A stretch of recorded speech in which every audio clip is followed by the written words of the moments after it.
조갑제 TV 시청자 여러분 안녕하십니까? 2021년 9월 10일 오후 4시 56분입니다. 고위공직자범죄수사처 이른바 공수처는 고발 사주 의혹과 관련하여 윤석열 전 검찰총장을 피의자 신분으로 입건했다고 공개를 했습니다. 공수처 관계자는 언론에 윤 전 총장을 어제 입건했다. 혐의는 직권 남용 권리 행사 방해, 공무상 비밀 누설, 개인정보보호법 위반, 공직선거법 위반 등 4개다 라고 했는데, 앞서 공수처 수사 3부 부장 최석규는 손준성 대구 고검 인권보호관과 국민의힘 김웅 의원을 압수수색하며 손 검사만 입건했다고 밝혔지만 이같이 정정을 했습니다. 갑자기 왜 이렇게 바뀌었는지 그게 궁금하네요. 현재 입건자는 윤 전 총장과 손 검사 2명으로 각각 4개 혐의가 적용되고 있다. 윤 전 총장은 오늘 압수수색 대상은 아니다라고 했습니다. 공수처는 오늘 오전 김웅 국민의힘 의원과 손준성 검사의 집과 사무실에 대한 압수수색을 실시하며 윤 전 총장의 고발 사주 의혹에 대한 강제 수사에 착수를 했습니다. 고발 사주 의혹이라는 게 이게 전혀 지금 확인이 안 된 거고 언론 보도로서만 오고 가고 있는데, 지금까지 드러난 것만 해도 윤 전 총장이 고발 사주를 지시했다는 정언이나 기록은 어디에도 없습니다. 그 부분은 완전한 지금 공상의 영역인데, 어떻게 혐의가 구체적으로 입증되어야 피의자 신분으로 전환하는 것이지, 더구나 선거를 앞두고 지금 여론조사에서 1위를 달리고 있는 야당 후보, 예비 후보에 대해서 이렇게 서둘러서 수사에 착수했다는 것, 이 자체가 이건 정치 공작입니다.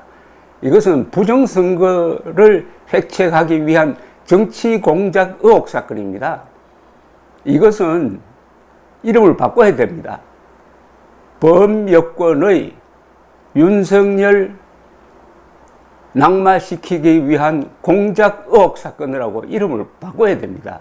이런 일은 우리나라 해방 이후, 건국 이후에 한 번도 없었습니다. 아무리 전두환 박정희 정권이 무서웠다고 해도 이런 짓은 하지 않았습니다.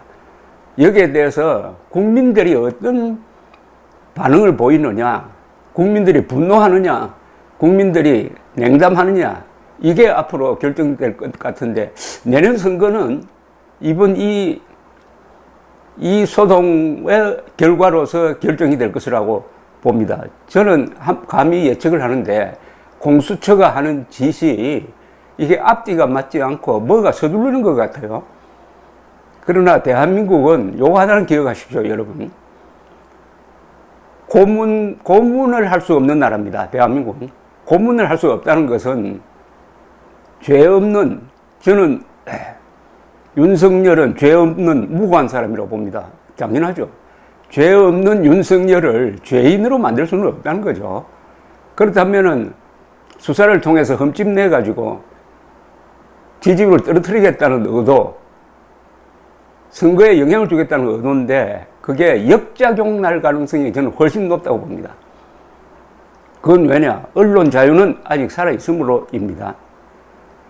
공수처는 오늘 오전 송 검사의 집과 사무실에 검사와 수사관 20여 명, 많이도 보냈네요. 20여 명을 보내가지고 압수수색을 실시했습니다.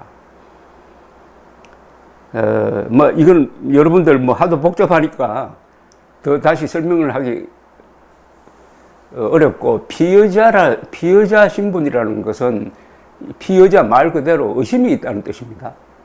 피의자 신분이 되는 경우에는 고소 고발을 당했을 때 되는 경우도 있고, 그러나 이 사건은 공수처가 직접 수사에 나서가지고 피의자로 지정하는 경우입니다. 자동적으로 피의자 신분이 되는 게 아니라, 그러니까 이 공수처의 의지로 한 겁니다. 그러니까 이 책임은 무고한 것으로 밝혀졌을 때 그 책임은 이제 공수처가 져야 한다고 판단이 됩니다. 윤석열 전 총장이 이틀 전에 아주 격정적으로 기자들 앞에서 토로한 거, 난 그게 진실이라고 봅니다. 그게 다 합리적입니다.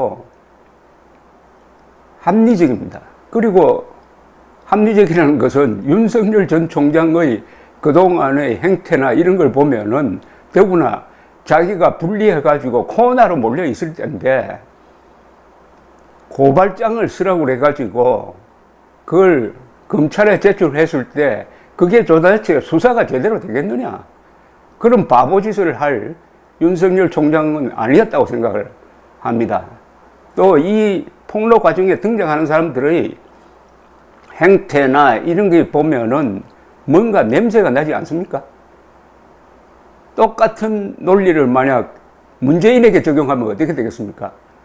드루킹 사건은 문재인에 의한 부정선거 공작 사건 아닙니까? 그보다 더 확실한 게 없죠. 드루킹의 우리 정치 사상 최고의 대규모 여론 조작 사건 아닙니까? 댓글을 한 거의 1억 회의 댓글을 조작을 해가지고 선거 막바지에 여론을 반전시켜서 문재인을 당선시키는데 결정적 역할을 한 그 척건 중에 척건 김경수가 하는 짓을 문재인이 알았겠습니까? 몰랐겠습니까? 어쨌든 사주 의혹은 바로 문재인에 해당되는 거죠. 근데 여기에 대해서는 아무런 수사도 하지 않고, 자, 이번 이 사건을 보면서 하나 느끼는 게 있습니다. 이준석 국민의힘. 지금까지 이준석과 국민의힘이 윤석열을 보호하는데 무슨 역할을 했느냐? 아무것도 하지 않았어요. 어떻게 이런 정치 도의가 있습니까? 지금 현실적으로 6개월 앞두고 윤석열을 대체할 범야권 후보는 현재로는 저는 없다고 봅니다. 그런데도 이런 억울하게 당하고 있는데도 불구하고 냉담하고 오히려 윤석열을 흔드는 듯한 모습이 저는 국민의힘에서 보이고 있습니다. 이준석의 그동안의 행동도 말싸움은 잘하는데 큰 싸움을 못해요, 이 사람이. 여러분 이야기했지 않습니까? 드루킹 사건이 유죄로 확정 판결되었을 때 이걸로 밀어붙여가지고 이번 선거를 결정지어야 한다. 전혀 아무것도 하지 않았습니다. 이준석이 드루킹 사건 때 문재인 정권의 책임, 여권의 책임, 민주당의 책임을 추궁하지 않는 사이에 선동 세력에 의해서 지금 역공을 당한 것 아닙니까? 공격의 절호의 찬스, 야구를 보면은 무사 만루 때 득점하지 못하면은 그 다음에 무사 만루가 생기는, 말하자면은 화를 부르는 거죠. 찬스를 놓치면은 반드시 그 다음에 위기가 옵니다. 이준석의 책임, 말싸움에 극복하다가 큰 싸움의 결정적 기회를 놓친 결과가 이와 같은 역공으로 나타났다라고 보여지니까 앞으로 분발해서 한번 잘 싸워보기 바랍니다. 젊다는 것은 싸운다는 것 아닙니까? 자, 문제는 국민들의 이제 반응입니다. 우선 공수처라는 이 기관은 불법 기관입니다. 헌법에 명시되지 않았어요. 헌법은 검사와 검찰총장만이 수사와 기소를 할 수 있도록 했는데 헌법에도 없는 유령기관입니다. 허영 헌법학자의 명쾌한 결론입니다. 이런 걸 만들어가지고, 그러니까 반헌법적 기관을 만들어가지고 수사를 요럴 때 한다. 이 사건은 결국은 문재인 정권이 운명을 건 거죠.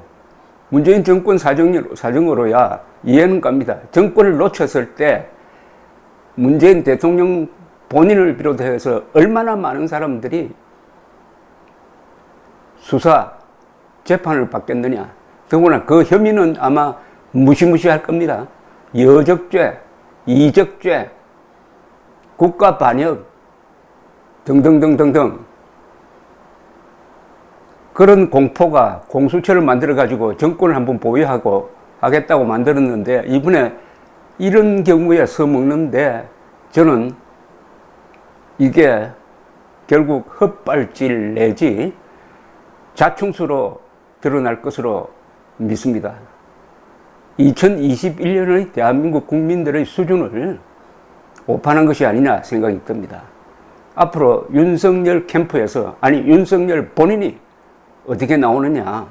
자꾸 이 정권이 윤석열을 김영삼, 김대중급의 투사로 지금 만들려고